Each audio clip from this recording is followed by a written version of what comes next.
mukbang tàu loài kỳ không đi cái chả nuôi đằng này ra chả hậu cái tên sẽ mukbang muốn cái này tôi sẽ hậu nó khó rồi cái gì cũng khó rồi ôi lấy cái ông kia bên này Hi ma'am, good evening. Ngasi di morning tagi haudre video se. Ado agi video se ngasi gi ngarangi yam chahaugi yam dunia bako. Subado grinder ta khai bado. Ado ngasi di tan haurage ayuk ta sage tawbane ado test loi baga kariga tabak ama maloshan baga ayuk tam ta chahaudre bako. Ayuk ta di chahaudre hoji sanda da oina sarage sanda da tamam bajani. Ado ai chahau exam se khra yam do ina tengul macha ama dum lo thoi horen ni phane yam thokane abasena. Jadi ayuko di papa sandani na yam tasan mesu yaro ado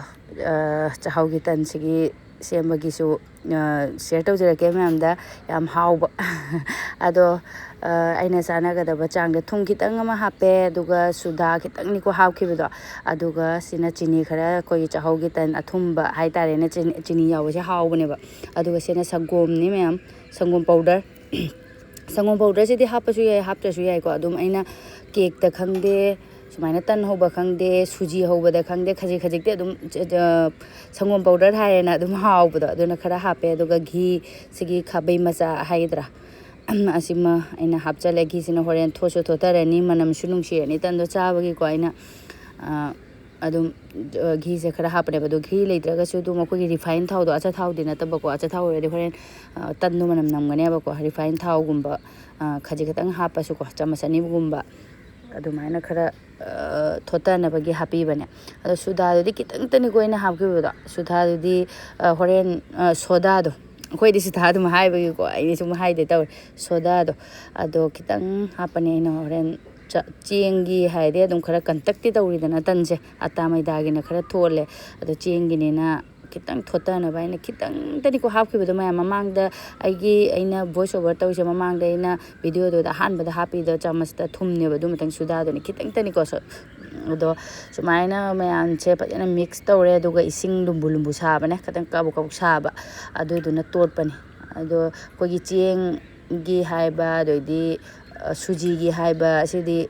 pop thorok tuina ko moi di dum chau thui dana pop thok pani na katang pet ka su kai de katang pet pana su phai ba ko ising ya mi gai khalla su kem taw dam ne dum recipe ra ga chapcha gi bani ba ado kan na su torpi da ba dum ata gi khangde cheng gi khangde ko gi sumai tot pa si de katang soft oina tot pana su sumai na ata da to lu di bre bre law khani ko du cheng oi ba gi di adum khara ising hen ga su kai de boko ado phajana mix tawre ising lumulu sabaduna totlaga ado isi ya ni khutta de dum napani ko chahauni na dum ma de khara de napai nap toro masa gi su ado chahau da tani ko aina ngarang takhi ba do ado ngasi gi ahan video ubuiraga de ngarang aina takhi ba chahau du na tani ching yaw de ba aduga hojik se minute 30 manga mu ai rest tawra thammage makhung kupsalaga ado minute kun muk matung dane na hangdoi se ma'am adum kanjhalame ko ngasai di khara pet pet lawram ba do adi cheng ni na num pop thorak pagi khara khara tight oisalame ba aduga ising compact te khitang lawre aduga ina chamase adum lawbani chang ama chawba pikpa do ahan ba tawba de ko hojik ai su phana koira matung na tawbani na yam hena pa aga dum tam tam taw pak thora ka ne ba ko ado yamne hena chawraga su ko manung munda de amuk su hauroi adugai mathakta khubak da tawdune basi di takpa su yadamina chingni na ko kano tawgine ba adu sumaina khubak ta naptraga su koi gi cherang do adu da hapaga mathakta cherang mathakta gi dum tengot amna khangde tak mathakta nan da pirab dum pak pane ba ko khabayam na lokor pa do ai di khutna dum yang bagi khutta sumaina tap tap round jairaga sumaina haure me ado si tanse yam haw bani ko dum thaw budi thaw na tani na kana gumna thaw da dum taw ba sai na khan gane ba ko dum phadok cha bagi kui da bagi matung da ne ai gi youtube se chahi kya mu matung da ai si recipe am ta haptri bani ba ado ning changak pa hai tare ado nahan inaw manasu iche ghee lawba gi su video hapira hana di ghee se yam na isu lawrame ba ado hojikti ghee se lawba se sangom se lawra sangom gi maprang na lawraga hapta mu tha mu gi maprang do na lawduine ba ko adu maprang do lawthokra ka di akogi angang sing da sangom pithak pa se ina mahi na ta ai di bukari yaw du noi da na khandana ghee se amuk to lawdare ba dukaan dai leibana hena kanare na akoi isana laujabadubudi pura pure budi oirini adusu kanana danja tawdoino aina mapan dagi adum laugibadudagi aina adum semdare adubu ina omna hairakpado agi video da su hapdri agi YouTube hek hangjarakpadai su ado nongmadi hapjarake naik to yaudragadi ko ado sumaina taun onthok onjin tawraga tawre me masak sidi khangde phaja dabadi ko adum chahaugi tan sidi dum pom chu pom khatpane ba ko chahaugi tan chahaugi puri haigada kai haideba chahaugi tan na dum hai ado चादब मीनादी खंगोय बको चाबा मीनादी खंगने हावबै चांगदो चेंगी नि दना को अकोगी मैदागी न ओरगा थुस लावना बुरी की ताय दुआय चखनी चेंगी नि ना कोगी गदर लावबै मोंग हाय गदरा कई हाय दुइबा चादब मीनादी खंगरोय हाय तार आइगी ओइनादी याम फजना पामे अदुगा चाहौनिना को यामना सु चासनबबुदी ngamnaba थावदो मो सुमाय तावरकपनि तमाइदन दो ओइरगदी को अदुम अनि गुम्बा चासनबा अनि अपाक पाकना चागिने बा पुक नौथादगी तवबदो चाहौनिना तौ मारायना अइंगोंद खंजबै वानिदा मियमम अदुम चाबदि फजन चारिबोनि अदो सुमायना मथंगी अमुक सेमदोए सुमायना कुबाक्तना यांगैना तवरे इरा पोलि अइना हजिकता ममांगदा हागिबा चेरंगिदो अदो आइसु तौनसु उलहौद्रे दोइबा आइगी वीडियो जे याहौद्रे चेरंगा हाइदिने अकोगी मिशोदगी खंगदे फ्लिपकार्टदगी खंगदे फी अमा योमकपदा चेरंग अपाकपम लेना अदुना जसु जहा चेरंग अम लौरेना को चेरंग अम मथक्तोदा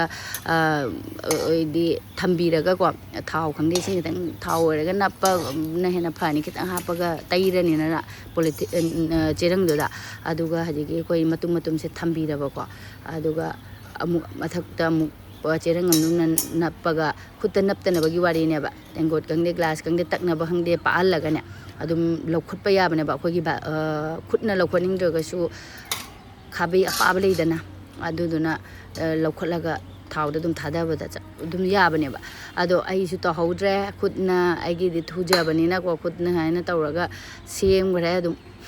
हुलौद्रे अदो सिसु दुम लाइबनी अहान बगी नपी नपी खलंबसु याबको इसिंगदी खुत्ता लुपीबको लुपत्रगदी मादी सुमाय नाधोरोएबा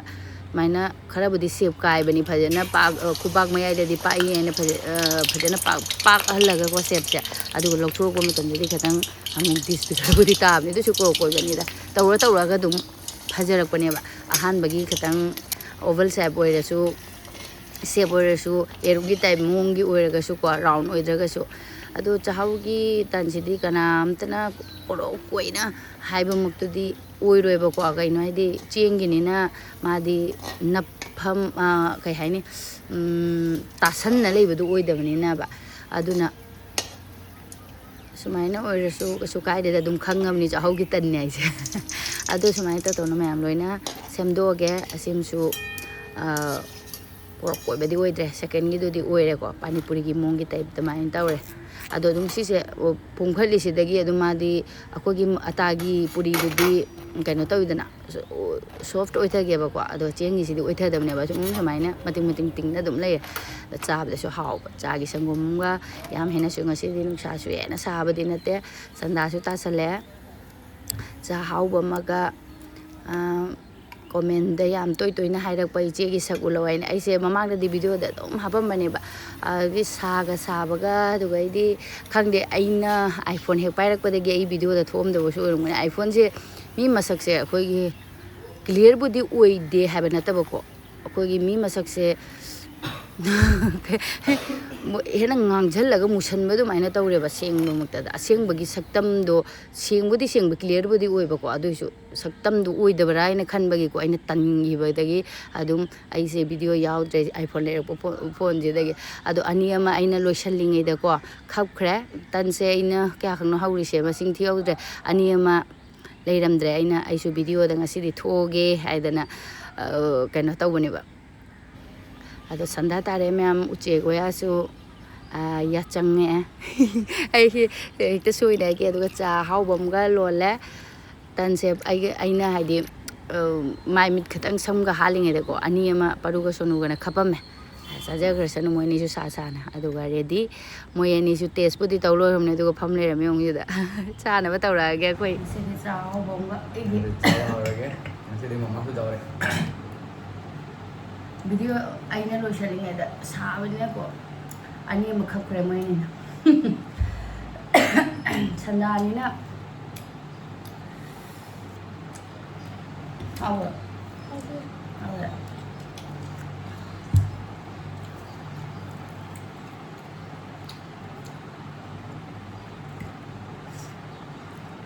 Sandhya yam hậu dân rồi bà cha hậu thì nó một cái nó tồn này vậy cái hết khăn nào chứ à khúc khúc thằng gần đấy này nè lum lum lẩu đi Sandhya này nè nó nhiều nhiều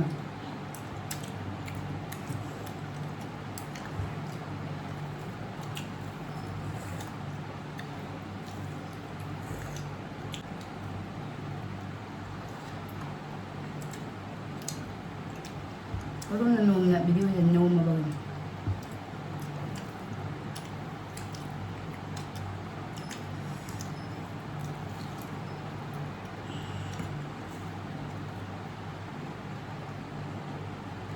thì hôm cái mukbang tao rồi anh ngâm là anh ăn thì hôm được thùng với thùng nhiều quả đúng không? Nhưng thằng cái cha không được vay nhà của mình nè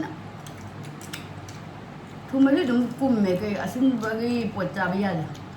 mấy người đi cùng đều đang được như vậy mukbang tao rồi thì không đi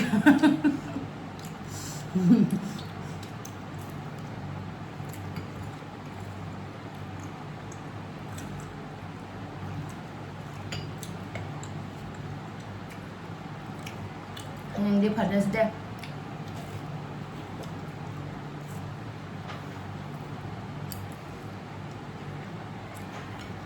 baru kepada kali hai juga baru nom mana bapak lu nanti nom nanti kali hai dulu kepada bapak lihat yang lakukannya hai bulan nih kamu sama hai mà tôi lạc của rồi mày em nè thời hình xin bây giờ là vậy tôi lạc của rồi hả hầu đã bây giờ học dấu đó mà xin đi đúng cái thầy đấy anh ạ trang đồ quả đúng mà mang cái tàu rồi đúng khang nghe anh là tràn thì là thùng mới đây sao lại thùng em hình mình đẹp quá ô bên nào ôi à cái vui bà cái trà này đằng này anh lấy cái này nó ôi hay rồi tôi là cái trà ấy piece kia nó không được có thể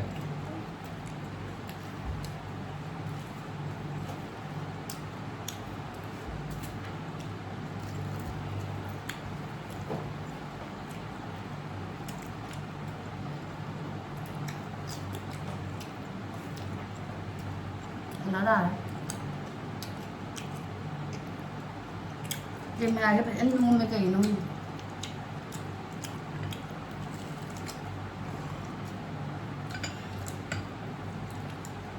xào lên xào cái thật chất liệu rồi để xào vào tầm hình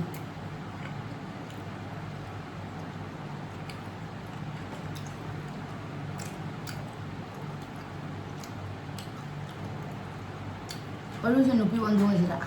tanya saya tidak lah.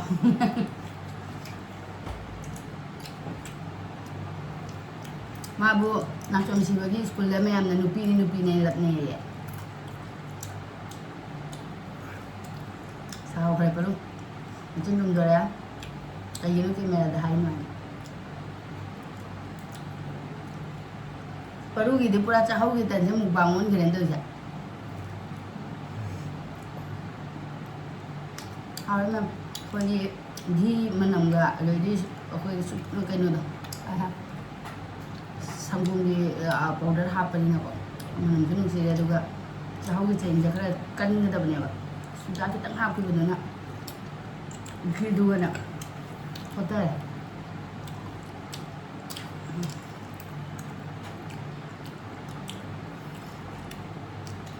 hầu lắm rồi, Orang koro. Oh bo. Oya. Ate si pura koro. Oleh क्या हो क्या बना के? Nah, lucu apa tuh deh? Ya, tuh video tertinggal sih nah. Bye bye.